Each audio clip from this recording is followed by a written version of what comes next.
watching Minute to Skim It on the Experience. So, hello. All right, we've got lots of books to review for you guys today. And Hannah just basically showed up just the number ones and showed them to me, and I was like, "Oh, we have just for the indies." Just for the indies, yeah. I was like, we have got a lot to do.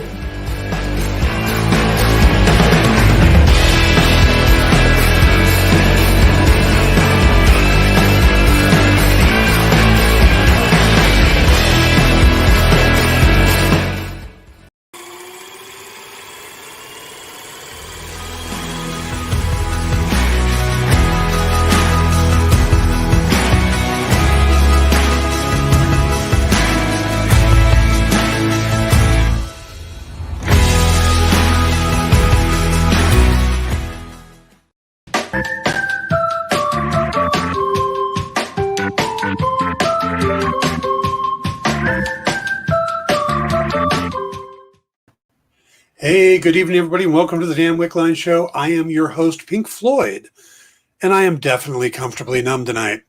All right, earlier we did our 1000th broadcast, which I got to host, and which makes this our 102nd broadcast. Not nearly as special until you hear who we have on tonight.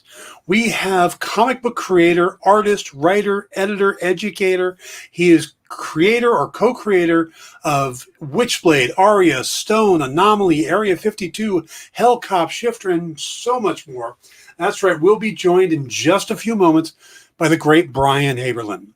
So stay tuned for that. But before we get to our guest, I want to do just a couple quick news stories, things that have been popping up in the last day or two, and kind of important to the stuff we cover here. So the first thing is we got news today when the next live-action Marvel series will debut on Disney+, and that's going to be Hawkeye, which is going to be on Wednesday, November 24th. Now, we know that Victoria Alonso recently said that both Hawkeye and Miss Marvel will be debuting this year. That's going to make it kind of tricky because debuting November 24th runs us out to the end of the year. And with What If debuting at the beginning or August 11th, there's a tiny little window between the end of What If and the beginning of Hawkeye that they could drop Miss Marvel into. But then why haven't they already announced it?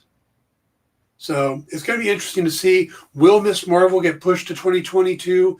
And how will this affect the Book of Boba Fett, which is also supposed to be dropped in December? So I think we're going to get a lot more information coming up. You just have to stay tuned.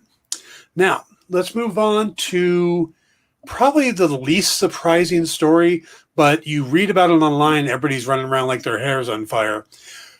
Scarlett Johansson is suing Disney over the release of Black Widow.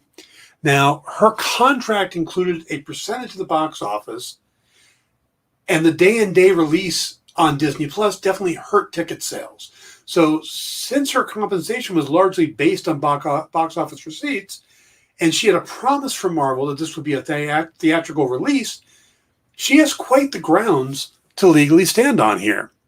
Now, throw on top of that some of the Disney executives are actually getting bonuses or their pay is going up because of the numbers of subscribers and the Disney Plus premium access. Yeah, I think this is going to be kind of an interesting case here because she's going to be out of money while they've actually getting more money. This is probably going to affect how things are moving forward with day and date. If this was something that they might have gone to because the numbers on Black Widow were pretty good for the premium access, but will the actors and stuff agree to that, or will they want a cut of that money too? This case is going to be really important for that, but I think the bottom line is this is a business case. I think Disney is probably expecting this, and I have a feeling it's not going to sour the relationship between Scarlett and Disney because, again, this is business, and Disney understands business. So another thing that popped up is that there's word that J.K. Simmons is in talks to reprise his role as Commissioner Gordon, which, of course, he did in the Justice League movie. Now, they're talking about him doing it in the Batgirl series movie that's going to be made for HBO Max directly. At some point, doesn't Disney and Warner Brothers need to finally make a decision if they're going to stick with what Zack Snyder created or move on from it. This half in, half out thing is, I think, making fans kind of confused, especially your average moviegoer. So at some point, they're going to have to make a decision on their direction. They don't seem to have a Kevin Feige type guiding the ship, and it's looking like it's going to be a mess. So 2 other quick bits of news. Sweet Tooth, which of course is based on the comic series by Jeff Lemire, has been renewed for a 2nd season on Netflix, which is congrats to Jeff and everybody involved with that series. And finally, BBC has confirmed that both Jodie Whittaker and the showrunner Chris Chibnall are leaving Doctor Who next year. They're going to be around for season 13, which I believe has already been filmed. And then they're going to do 3 feature-length specials in 2022, kind of like how David Tennant did at the end of his run. So we're going to get a bit more with Jodie Whittaker, but then she's going to move on, and the whole big speculation on who the next Doctor is going to start all over again. So you can start expecting to hear names like Idris Elba and anybody else that has a British accent or a Scottish accent. You know, I don't even have a guess at this point who it could be. They could go all over the place, but we'll see how that works out. It's really going to come down to who will be the next showrunner and if they'll pick somebody who was a guest writer on a season and then move them up, or will they completely go outside and bring somebody in new? That's going to be interesting. So, all right, that covers the news. Please hit the like and subscribe buttons while you're here. I would appreciate it. Now, let's bring in our guest, Brian Haberlin. How you doing, sir? I'm good. How you doing, Dan? I'm doing really well. It is good to see you again. It's been a day or so since we've run into each other at a con. Yeah, I think maybe it was an LA show, or maybe the Ontario show was last time I saw you, maybe, if you do that show.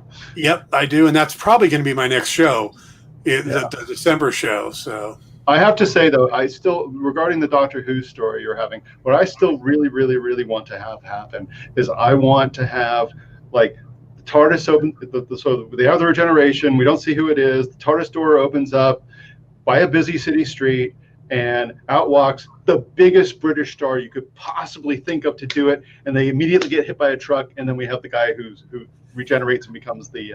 I have had that exact same thought, that you bring in some big name, you get all the hype about it, and you kill them in the first episode, and then you have your Doctor going forward. I think that is brilliant, and great minds think alike on this one here. I'm 100% down with that. We had a little bit of that in that Black Adder, or that comic relief short one. Did you ever see that, where they had all the different people be Black Adder or become Doctor Who through the thing? So it's like all these fairly big, Hugh Grant, I think, was a doctor, and Lumley was a doctor, and they went all the way, they went all around with it. It was fun. I think they should really surprise people and go back to somebody who'd done it before. I agree with you 100%. Boy, I would love Christopher Eccleston to do it again.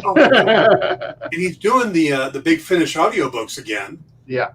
So, maybe he would come. I mean, he's going to be a guest at that Salt Lake City show that I'm doing, so I'll bring it up to him. Yeah, please. That little, that was my, that and the Tenet stuff. Those were my favorite. Because we have kids that were younger, so from the immediate launch, it was a family event always. From Doctor Who, when Eccleston started, and even before that, we'd show them. They've seen Tom Baker, they've seen all those guys. They've seen all those guys. So Doctor Who was definitely and still is when it comes around. I just feel so bad for Jodie Whittaker because she just didn't have any great scripts.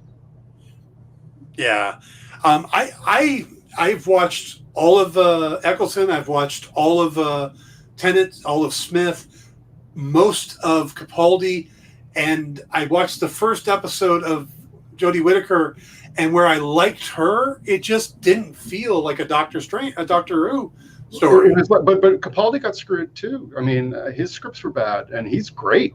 It's like, it was just get somebody who can write this well. You know? Yeah, definitely. And we were looking forward to it because I think the guy, whoever was the showrunner on the Jodie Whittaker stuff, I believe wrote Torchwood stuff and a couple of the Torchwood episodes that we really liked too, and it just didn't. And he was he wrote Broadchurch, which I thought was a great series. Yeah. You know, so I'm surprised. But you know, I mean, Dan, you've been around long enough, so you know, and even Doctor Who, there might be that kind of thing. It's like, oh, you're just writing Doctor Who. You know, you don't have to really kind of bring the A game. It's it's the geeks and the, you know, you don't have to. I mean, I remember when because I started after I was in film school, I started at Lorimar Television and then Warner Brothers Television. And I remember back then when we were kind of poking the higher execs to go, you know, you really should start doing some superhero stuff. And whenever they did scripts, they were just like the stupid as hell. I mean, we did that first, God, was it Legion? No, it wasn't Legion. Justice League, that horrible Justice League pilot that got done in the David Ogden in the late 80s, you know? Yeah. And we were like, oh, this is terrible. And they're like, it's a comic book movie, you know, it's like, no one needs to try for those. I think what they ought to do is look to Rick and Morty, like all of Marvel's doing right now. Yeah. You know, Michael Waldron, who just did Loki's from Rick and Morty. Yeah. The guy doing Doctor Strange, the Multiverse of Madness is Rick and Morty. I mean, hell, grab Michael Waldron. He just did the Loki series. Yeah. You know, he definitely understands time travel. Yeah. You know, probably get back to the days when Douglas Adams was writing it. Oh, yeah. Yeah. So. I have a short Douglas Adams story, a guy who was a guy who helped us out with some publishing about 5 years ago. Used to run Random House. He was one of the head guys there. And whenever he brought people over, he's the guy who brought Douglas Adams and did their editions way back in the day. And he'd always take them to the big bookstores in New York and let them buy whatever the hell they wanted, right? You know. And Douglas comes back with a stack of books, and the first 3 books is how to defeat writer's block. Nice. By the way, Jen King says that you're always taunting her with that Sonata statue. I have to put the wings back on her. Her wings broke. She would have the big mechanical wings on her. Oh wow, but that is a gorgeous statue. Thanks. It's the other way. There we go. Well, since we're talking Sonata, both Sonata and the Marked have TV deals in the works, right? Yes, but they also got stalled in the middle of pandemic.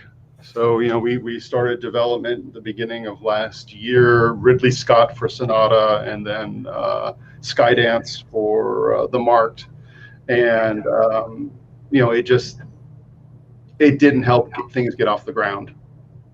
They're both still in development, you know, and, I figure, and I'm sure you've in the same situation that I've been in, where you've had many things, you know, option, blah, blah, blah, blah, blah, you know, and, I'm fine.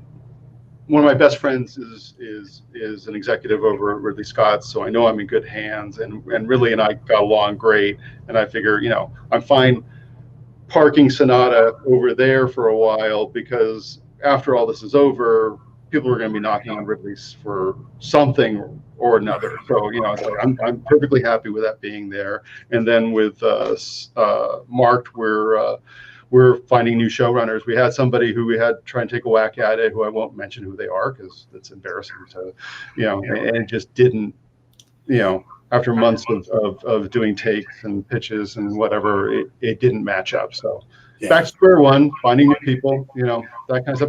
But it's hard right now because, I mean, again, there's so many shows, you know, finding people who are good. Yeah. You know, I even reached out to one of my old colorist friends, you know, Christina Strain. Yeah. You know, she's a showrunner now. She's on that Blood and Bone. Well, no, is it Blood and Bone? Is that the name of it? Shadow and Bone. Hey, yeah. She's a writer on that, and she's too busy. Oh wow. You know. Yeah, I know they're pulling a lot of people in. I keep track of the writers and stuff on the Marvel shows, and a lot of these new writers that are coming in have like next to no credits. They're coming in. Some of the Loki writers had nothing, and I think the one who's doing all the What If series has very few credits as well. Yeah. So it's like they're breaking their teeth on these big popular shows. So. Yeah, and it's a tough market to find staffing right now. That's for sure. But it's also though it's just one of those. But it's also on the other hand, on the other side of that is you have to realize now your job is to really pay attention to when shows are going to get canceled because Netflix just loves the one series thing because they know that's going to get all the attention. Let's move on to the next thing, whatever it is, right? And chances are all of a sudden, oh, that show gets canceled. Okay, go after those guys now. It's that kind of approach. And I don't think a lot of the TV executives are used to that yet. I could see that. Actually, that brings up a question I like to ask people. Are you more in favor of the binge model or the weekly release model? It depends. I like both. I like the event nature of the scheduled show. Because I always remember, I still, and I could be wrong, but I kind of remember the original HBO Spawn series would debut at midnight or something like that. I think there's something to that that's kind of cool, So, I think if it was my show, I'd like to do that. If I'm consuming things with my kids and stuff, it's like binge. It's like we actually recently discovered Letterkenny, which we never have seen before. Have you seen that show? I've tried to watch it. It's a little rough. I'm not good with sitcom type shows. I just feel uncomfortable for the people. We always that's our go-to is always the sitcom shows. And there was so right now with my son Morgan, it's Letterkenny, and we do Spaced on the other end of that. So we'll do a Letterkenny and do a Spaced. And before that, there was a show that was a 6-episode 2016 British comedy called Wasted. Yes. Have you seen? And do you remember the coolest part about that show was that it had Sean Bean as his spirit animal, dressed in full Game of Thrones, what's his face setup and stuff. Yeah. And it was wonderful because whenever they go into the spirit animal thing, all of a sudden the letterbox thing would come down and the colors would change, and he'd be just beating, just giving the guy shit. Who's the normal guy and stuff, and I still remember because I love small touches. There was like the 3rd episode, one of the guys discovered vaping. This is 2016, right? So one of the guys is vaping all the time, right? Yeah. And spirit animal thing, and Sean Bean's basically kind of done with his speech that he's telling the guy, get your ass together, do your thing, blah blah blah blah blah. And he pulls out a vape, and it's got the wolf crest on the side. It's like. I love that kind of little attention to detail, Yeah. I like when they do the WandaVision did that a lot too, where they change the aspect ratio depending on where they were in the story. I like when they have that finite of a they get into that much detail, and so and I agree with you from I look at the popularity of the Marvel series and The Mandalorian. Yeah. And then I look at shows like The Witcher, Shadow and Bone, Queen's Gambit, these big shows on Netflix that get talked about for like 2 weeks and then disappear. Right. Because they're all binge watched. People get it all and they're done. Where you're talking about Loki for 6 solid weeks and then another week or 2 afterwards of people still trying to figure out what the hell went on. Well, that's actually interesting, Dan, because maybe you put your finger a little bit on, besides them wanting to cancel after first seasons, maybe that's why. To a certain degree, say no, since they're binging, they're front loading the whole thing anyway. Yeah. So let's move on to what could be our next hit, right? Yeah. Yeah, I think that's what's hurting a lot of these shows when they're binge watched, is that you're not building the word of mouth. Yeah. You're not getting the extra readers you would, or the viewers you would get. I'm so stuck in comics, I say readers, but that you would get over multiple series. It's interesting because when we started Anomaly in 2010, and we did so I was just finishing my Spawn run. So I was editor-in-chief at McFarlane. I was doing Spawn, and I was helping Todd and Robert launch Haunt at the time, right? Which was difficult. Again, talking about people being locked up, it was when Marvel and DC were in the middle of their exclusivity wars. So I would reach out to guys. They go, "Oh yeah, I'd love to do it. Great. When are you available? 3 years from now." It's like, yeah, I can't really do that, But we'd have people come in for meetings or phone meetings with Todd and Robert, and Todd be going, yeah, but you don't want to be known for doing Stan and Jack's characters. You want to be known for doing your own characters. And Robert would chime in the same thing. And I'd be sitting in the back of the room and going, I used to do my own characters. Yeah, I think I've got to be going. and so we started Anomaly. But to go back to the point was, I thought it was really cool to do Anomaly as big, the longest full color graphic novel ever done, landscape, augmented reality, all that kind of stuff. So I thought people are really going to want to not go into a comic book store every week to try and find my thing, and then get it all in one go, and that's great and stuff. And I found over the time of the last 10 years of doing stuff, I'm better off doing series and then having them come out as collections after, to build that audience, like you were just saying. Same thing. Yeah. I mean, you get that word of mouth. You get all the websites talking about it each time it comes out, the next issue and stuff like that. Yeah. I mean, there's something to be said about that weekly release or monthly release schedule, Yeah. So no, absolutely. Especially too, if you can, I think it's critical to nail it. You have to know, let your fans know, it's the third week of every month or something like that, and then I think that works out very, very, very well. Plus, because I'm going to say this nicely, we have so many knuckleheads in our industry that don't make their deadlines and don't, do all that kind of stuff. Yeah, I feel bad if I'm a day late on something. It's like I don't think in my entire career I've missed a deadline. And some of those deadlines have been back when I was a colorist, and Marvel would say, "Here's 10 pages. You got to color it tomorrow." Oh yeah. I know that feeling. I've always been known as a fast writer, so I get those calls. Hey, Dan, we need a script tomorrow. Can you write it? Yeah. And I don't promise it's going to be great, but it'll be on time. Words and yeah, and I did the same thing with my last creator project, the Freeze. We did it through Top Cow, and we got all 4 issues done before we solicited.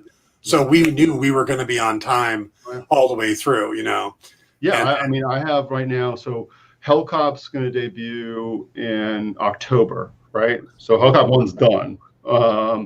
And now what we're doing is, it's about, because, and again, it's one of the things that a lot of creators don't think about. It's like now, I mean, because I've spent the last 10 years meeting retailers, going to Diamond Retailer Summit, going to Comics Pro, every year. And a lot of creators don't do that. And I'm kind of amazed that they still don't do that. But I know, building up that relationship, and then over this next month is going to be, because now it's going to be in preview. So they can order all the way through. I think our final order cutoff is September or something like that. September 18th. So I'll have a month. This month is all about retailer promotion. So we're going to do a bunch of commercials, we usually do some sort of exclusive, fancy, limited edition book for them to have that they can resell and make a bunch of money on and whatever. And then it's going to be all about fan engagement, so that's going to be all process stuff. So there's different stuff that you have to think about too when you're doing all this stuff. It's like, because we're thinking about, normally what we do is we'll do an exclusive cover, limited edition, like 250 copies and stuff. Because really, if you hit 250 of the top retailers, you've hit 90% of the retail market these days. And usually that is either all the book that they can see and read, or part of the book that they can see and read, depending on how long the first issue is that we do. And this time we were debating with Francis, who works with me, has worked with me for years. Do we do for the retailers some of the book, and then the rest is process? So we'll show layouts, inks, all that stuff. And I think that's the marketing you do for the consumer, not the retailer. I think the retailer wants to see the book and have a limited edition version of the book that they can do whatever they want with, because they're about selling. That's what they do. But the fans are more about process. They like the process. They like this. So I think that's kind of going to be, we're kind of finalizing our strategy tomorrow for that stuff. But yeah, I agree with you. I think the fans definitely do love the process. We used to run a lot of back when I was still working at BC, we ran a lot of process art articles and stuff to help hype a book coming out, because you're not giving away the story, but you're still giving them something unique to look at. You're showing the process. So yeah, I think that's a good way to go. But yeah, the retailer having a better full idea of what the story is, I think you got it right there. So yeah, I hope I have it right by now. Oh yeah. I mean, there's so much you learn in this industry. Just trying to, I started off trying to publish back in the mid '90s, and that was a total cluster. But I learned a lot in that process. Yeah. And yeah, you're marketing to the retailers first, and you got to get it in the store before you ever start marketing to the. But again, having said that, what really puts it over the top for most retailers is someone coming into their store who is a client, a fan, a customer, saying, "Hey, are you getting Hellcop?" That adds to their order number immediately. More than one, because it's like, oh, someone just asked me. Someone knows about this. That whatever. That's a big deal. I think, at least from if you're a novel writer, your mailing list is key. And I don't think a lot of comic people really focus much on their mailing list nowadays. But I think that's how you get those repeat customers. And those are the ones that are going to go in the store and specifically ask for those books. Oh, yeah. Yeah. I mean, there's some guys in our industry, love them or hate them, that are just, Brian Polito, that's his job. Brian works his ass off doing that. I've got to imagine Brian's got a huge mailing list that he services all the time. Billy Tucci too. It's like Billy's smart too, because he has what do they call them? The Tucci. There's like a name for them too. It's like he branded them in a way. I forget the Tucci's Raiders or Tucci's whatever he calls them. But I think that's smart too. It's like it's like, yeah, you're part of the group. Kind of thing. I always felt that was the total misstep with the vaccine stuff, was that, really it's like, we all have to rally together. We have to get together and do these vaccines. Come on, guys, and there was never any of that. There was no. Polito, I always felt like he was trying to follow the rock band format. Well, if you've ever seen any of the early pictures or met Brian way back in the day, I did. That's the hair. I met him and Stephen Hughes at one of their first signings out here in LA or in Orange County, and So, but the way he calls his followers fiends, and it's almost like he's basically channeling Roddy James Dio in everything he does. So. Yeah. Well, have you seen some of the marketing stuff that Bad Idea has been doing? I have, and I've been fascinated by that. Yeah. I think and I have dear friends there. I think they slightly overcomplicated it. But I think anyone trying is good. So. Oh yeah. Yeah. I got a chance to meet a lot of those guys back when they were still at Valiant. Yeah. And they were doing the. Yeah, Dinesh and Adam, I love both those guys. Yeah, and Hunter, and those guys are all great. Yeah. So and even Warren Simons, I used to work with way back in the day at Marvel. Yep. Oh yeah. I love the group over there. They're great guys, and I'm really pulling for them, but I don't know what they're doing next with shutting down Bad Idea. Maybe they've realized it got a little complicated, and now they're going to just sidestep and do something a little different. Yeah, they're pretty clever, so I'm sure it's, I mean, the jokes are, they close it up and then good idea comes out, or whatever. Exactly. Yeah. Well, we should probably talk about some of the books you've got coming out. Okie dokie. Let's see. Lighthouse number 4 came out yesterday, right? You did? Jules Verne's Lighthouse. We just put Lighthouse number 5 to bed. Lighthouse is been a lot of fun. It's actually a Jules Verne novel that has been near and dear to my heart for a long time. It's definitely not one of his ones that people think about when they think about, So it's Lighthouse at the End of the Earth. Ours is Lighthouse at the End of the Universe, and we put it in our Anomaly universe. So we're dealing with the conglomerate, which is the anomaly, bad things, and all that kind of stuff. And David and and a lot has to go with David Hine, who's my frequent writing partner these days, has a great eye for writing characters with psychosis. And our main character has PTSD. She's messed up. And this if you Google reviews for the first couple episodes of Lighthouse, there are some of the most embarrassingly good reviews I've ever got in my entire career on this book. It's just like, geez, did I pay this guy? I don't remember paying this guy. Let me look at my PayPal. Is there PayPal there that I paid this guy? Just amazing stuff. And it was again, on the business side, you're always going to sell more if something starts out as potentially a continuing series, as a mini series. So we kind of took a risk in doing this as a mini series, but I think because of the nature of it, because it's Jules Verne's, it's based on something that's kind of okay, and it's definitely done well sales wise and all that kind of stuff. So I'm perfectly happy with that. But it was interesting to see again a mini series. I think the last time I did a mini series, maybe Area 52. I think Wu-Tang, 9 Rings of Wu-Tang was a continuing series for a while. What else was miniseries or special miniseries? But yeah, I like continuing series, and then again, you just make sure you can break it once if it's no longer profitable at the end of the day. Oh, yeah. Now, Lighthouse is coming out through Shadowline, right? Yes. Okay, but you've got connections with Todd. You've got connections with Top Cow. Why did you go with Valentina?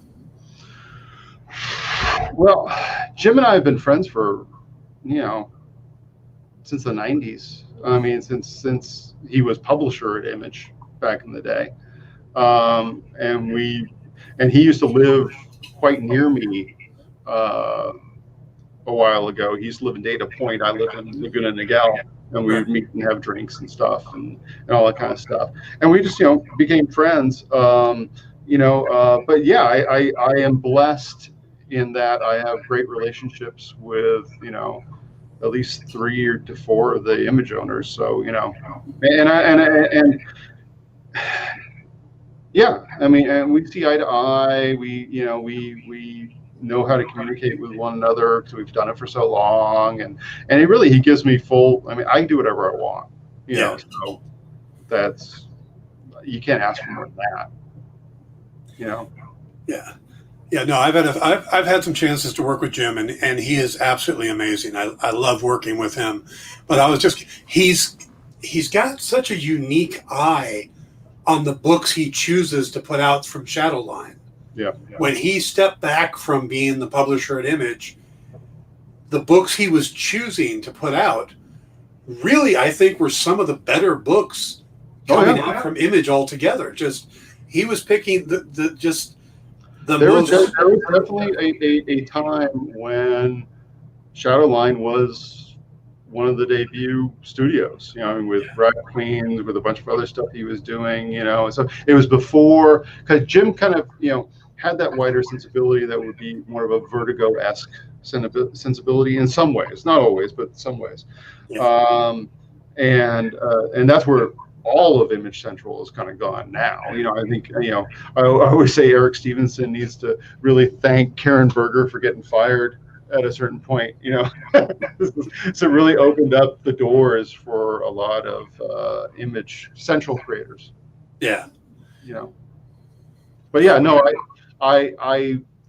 yeah, I mean, I've, you know, Todd will call me, you know, I'll talk to Mark on the phone, you know, all these guys, you know, I'm one of those guys that I don't have bad relationships with anybody who I've previously worked with.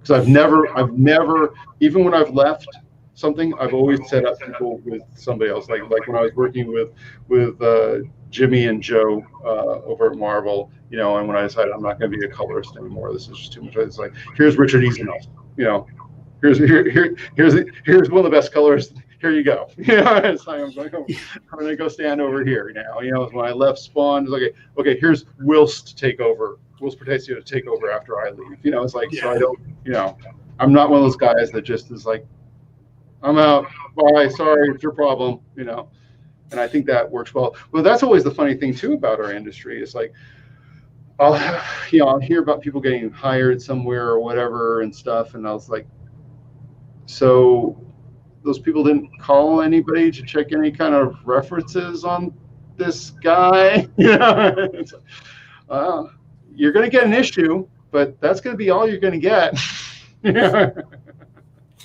Oh, yeah. Well, there seems to be such a turnover on editors that, you know, it's like they don't. I lament the thing that I always bring up, and I think it's indicative of how the industry is right now, is there's not a single artist editor anymore. There's nobody who, because you know, I'm not gonna say who, there's a couple people that I still kind of rep because they just won't leave the nest. So I'm in the mix watching emails from DC editors and Marvel editors and all that kind of stuff. They don't know how to tell an artist how to catch up on a page if they need to catch up. They don't know how to say, okay, you're going to do silhouettes here and here, you know, and that will help you get back on time. It's like, they don't know how to do that. Yeah. You know, and I think it really hurts Marvel and DC right now. Oh yeah, and like I said, it just seems like it's constant turnover too. I mean, just when you start getting on a good terms with an editor, they're suddenly gone.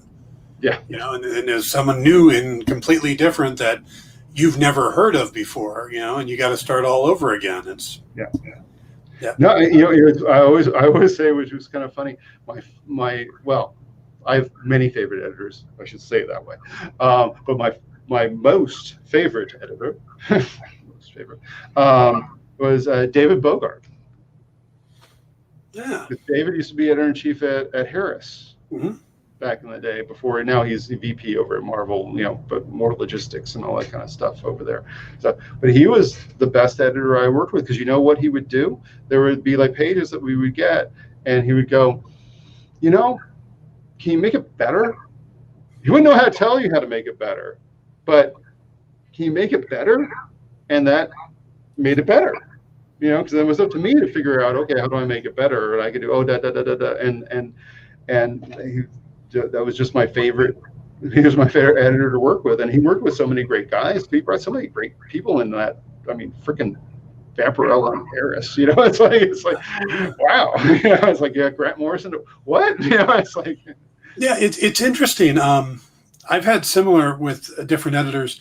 One of my favorite editors to work with isn't an editor anymore. It was a guy named Paul Benjamin, who was working over at Humanoids when they were relaunching Metal Hurlant. Mm-hmm. And I had known him before that. We actually came up together. So when I was working with him, he was blunt. He was like, no, this isn't working. Try this, you know. And he was just really kind of pushing me. And I think it got better stories. Most of the editors I've worked with since then really seem very hands-off. Yeah.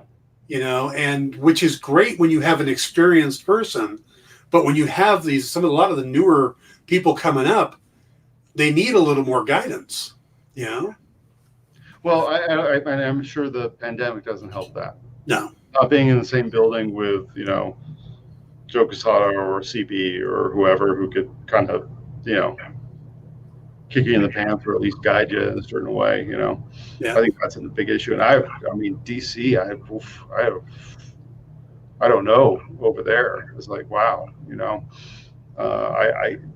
because they got over the years, they got rid of so many people who knew the industry.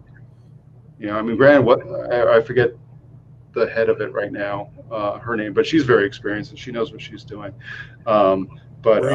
Reese Severin? No, I forget her name. But anyway, but other people was just oof and oof. Oof. I still don't understand, Dan, why after the success of the original Marvel Knights, why Marvel and DC don't go. And I think there were rumors that DC was trying to do this. Just go, okay, these independent creators who are good and know how to run things, and we've seen all that kind of stuff. That they go, okay, you guys have Batman. Okay, you guys have Superman. You guys have, whatever. I don't understand why they don't run, because that's how a movie studio runs. That's how television. You have your production companies that work for you. It's like, it's still Warner Brothers and Disney and all that kind of stuff, but you have, all these people. Sometimes our industry is ass backwards. Yeah. What's funny is that Marvel Comics isn't doing that, but Marvel Studios is. Yeah. Feige has his different producers. Yeah. He's like, you're handling this show and this show and this show, go. You're handling these, and he kind of oversees it, but he breaks it down. And now they just announced an animation studio they're going to build. Yeah. So that they could just have somebody focusing on that. Yeah. But yeah. And again, there's been the obvious success of Marvel Knights. I mean, how many of these things that we're seeing from Marvel are directly linked back from what Joe and Jimmy started, right. And then what Joe continued, in his run as editor-in-chief. Oh yeah. I mean, I think Joe and Jimmy turned it back around completely. I don't know if there'd be a Marvel, or at least anywhere that we recognize, if it wasn't for what they did with Marvel Knights. I agree with you 100% on that. Yeah. So, all right. So your next book up is Hellcoin. And I saw something today about Hellcoin. Yeah, we have. I'm also a 3D sculptor, an animator, and all that stuff. We have 3D printers in the house, and right now I actually have 3D printers printing up Hellcoins. That the idea is to use them for promo with the retailers that I'll be sending out with our packages. And we built Hellcoin. Shall we see how easy it is for me to share something? Sure. Let's see.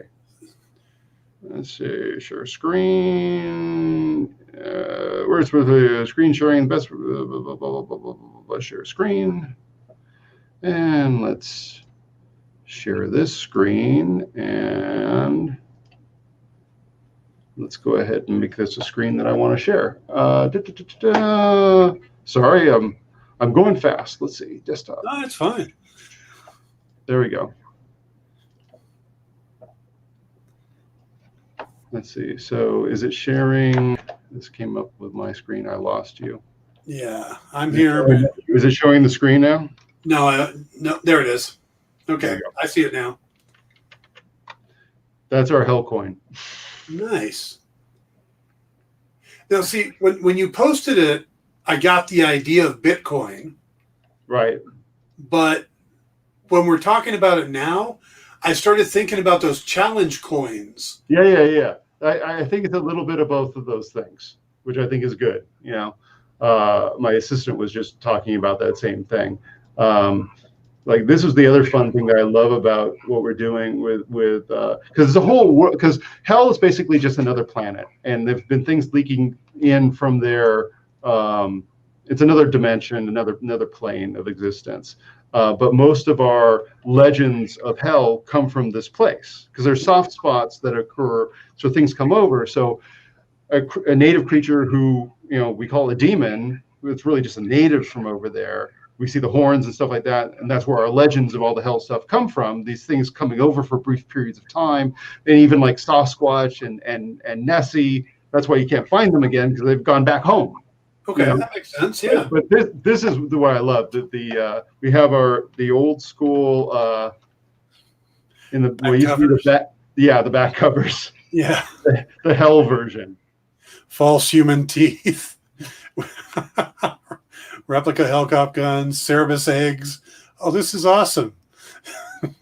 So we're having a lot of fun with dealing with the duality. That's something I always love playing with is dealing with the duality on all this stuff. Yeah. Like another one. Let's see what we have. Here we go. Coolest demons use Circe supplements. Nice. So essentially the old Charles Atlas thing, but for demons, Yeah. And we even had, which I thought was fun, the one of the alternate covers on issue 2. We have Play Demon. Let me see if I can find it. Like Playboy? Yes, but it's Play Demon. Let's see, issue 2. Cover TIFFs. There we go. Very nice. I like it. Yeah. So it's a lot of fun. I mean, again, it came out. Let's see, I could stop sharing my screen.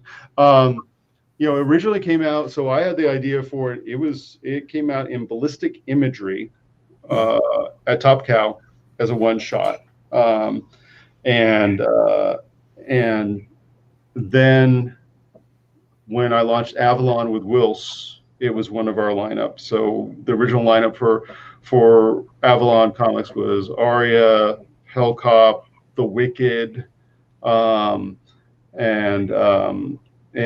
we later did like MREX. It was funny. A funny story was we almost did Powers. Brian Bendis really wanted us to do Powers for him, but at the time, and we almost did it. But then Valentino said, "Yeah, we can't allow someone who's not a partner to produce other people's books." Yeah. JDR. By the way, is this true? Is Bendis back at Marvel again? Someone told me he's not at DC anymore. I haven't heard that confirmed yet. Oh, okay. I've been hearing the same rumors, but I haven't heard that confirmed yet. But our producer JD says he really likes the Cobain's 11th album. Yeah. It was gonna be John Lennon's 11th album, and we changed it because Jim is such a Beatles fan. I thought he might find it a little offensive, so I decided not to do that. Because what we have is basically so with the technology that we have, so it all started with the Philadelphia experiment. Mm-hmm. That's the first time we punched a hole in realities. We didn't know how to direct it. We didn't know how to guide it. We couldn't detect anything. It was Einsteinian technology and Tesla technology put together and whatever. And that's why actually the Hellcop Central it's actually the pan-dimensional security course is what they are. But since the only dimension we've been able to actually get to that has anything in it is this one, plane 1301A. Which is the dead ringer for most of our legends of hell. But there are humans there who have been there as long as they've been here. Because once we finally in the 80s got the ability to kind of more control, and fine tune the technology, we could not only detect soft spots coming from the other reality, which is what started the whole idea that we have to have somebody policing this shit because things are coming in from another reality. But also the ability to detect the life force as it leaves the body. And we know the life force actually goes through this plane. Some people recorporate there. And it's not because they're bad or whatever. We don't know why. It's like, again, Virgil Hiltz, namesake of Steve McQueen's character from The Great Escape, who was our main character. his supposition is always is that that there's some unfinished business or something that they're just not ready to move on. It's not that they're bad, it's not that whatever. So there are lawyers in hell. There's all humans there, and then there's people who go through hell and go to another dimension that we haven't been able to track. We can't. It's beyond us figuring out what that is. But you get all kinds of fun stuff as a result of that. Is you can have the helicopters go into thing. You can have a guy come up to a helicopter and go, listen, you got to figure out who murdered me. I'll tell you who murdered me. Go back there and deal with that. And we have like I play like the physics model is slightly different in that thing. So there's in the first issue I have captions where Virgil's talking about if you took a regular gun and you brought it over to hell and you shot, you get and the bullet would lazily get out of the tip of the gun and fall to the ground, right? So they have to augment stuff that they use over there with more of the steam, so it gets kind of steampunky over there. So steam, gears, that kind of stuff works. Magic works there too, but it's not like magic that, and I'm kind of fond of this. It's the equivalent of our technology here. So we have guys at Apple who design an iPhone and design the code and do all the programming, right? But they're not, out in front, doing things like this. Same thing over there. You buy a wand and a wand does X, Y, and Z. The guys who made the wand and are the magic people, they're in a room or a warehouse somewhere making more wands. They're not in the street going, abracadabra, it's like, it's just another form of technology. Mm-hmm. And then if you take some of that magic back over to the earth side, it doesn't work as well either. So if you had a wand that could do a big, huge fireball blast, you bring it back to the earth side, and it just does a little, It sounds like this similar to the newer D&D class character, the Artificer, that is able to build magic items and give them to other people to use. Okay. Yeah. Very cool. I like that. I like that use of magic. I haven't seen that done very much. Yeah, I just it's not Harry Potter. I figured if there really was a world that they did, there'd be people who that's what they went to school for, that's what they do, and they make the things, and then somebody sells the things because it's still a capitalist thing over there too. So they make money, and then we get to also play with like we find a lot of like things that once existed here, like Zima. Zima's popular over there. Sweet and low is a powerful drug. Saccharin's a powerful drug to the demons over there. So there's a big traffic in people taking sweet and low from Earth and bringing it over to hell. The big computer systems over there is the Commodore Amiga 50,000. So it's a lot of fun, but at the core of the story, it's really a Star Wars meets Chinatown. It's it's one of those sort of realizing that imagine in the 80s that what our leaders were in the 80s, and they think, wait a second, there's this other dimension that we can go to that's basically another Earth. So it's got all that shit that we have here, like oil and gold and all that kind of stuff. And they can't really come back here except through those soft spotty things that you talked about earlier. But we can go over there whenever we want and open a big ass door and have all kinds of things going. So, not to give too much away, but humans kind of are the bad guys. Which leads me to my one important question: is Betamax big in hell?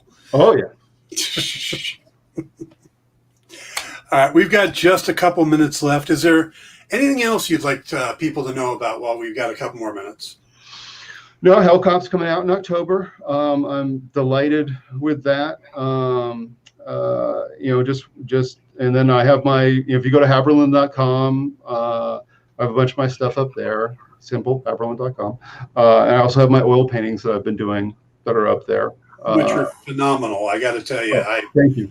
I see you posting them on Facebook, and there was one about a day or so back. It was just like the woman from the shoulders up, and I'm like, I would so have that on my wall. Just Thank you. that was just amazing. Thank you. Yeah, and then you've got Lighthouse 5 coming out still. Lighthouse 5 will come out next month. That'll be the end of that thing, and the trade will come out in October, the same month that the Hellcow comes out. So the collection of that. And I think that's probably going to do fairly well in the bookstore trade with the Jules Verne hanging on it, Oh yeah, I think it would. Yes. Yeah, novel adaptations seem to do well in graphic novels. No, it definitely didn't help us in the comic book market. Right. I don't think. But I think when people saw it and read it, that they dug it. So it is what it is. Well, I mean, in the bookstores, I think it might do a little better. Oh yeah. Yeah. So. Yeah. All right. Wonderful. Well, I appreciate you coming on. This has been a great Thanks chat. for having me. No, thank you. You are welcome back anytime. Any Thank projects you want to talk about, just drop me a line. We'll get you on. Cool. Thank you, Dan. No, thank you. And thank you to everybody else. This is the last show for me of the week. I will be back Sunday night for Pop Go the Writers on my own YouTube channel. And then we'll be back here all next week with more of the Dan Wickline Show. So that's our broadcast for tonight. Have a great night, and we will see you all soon. Night, everybody.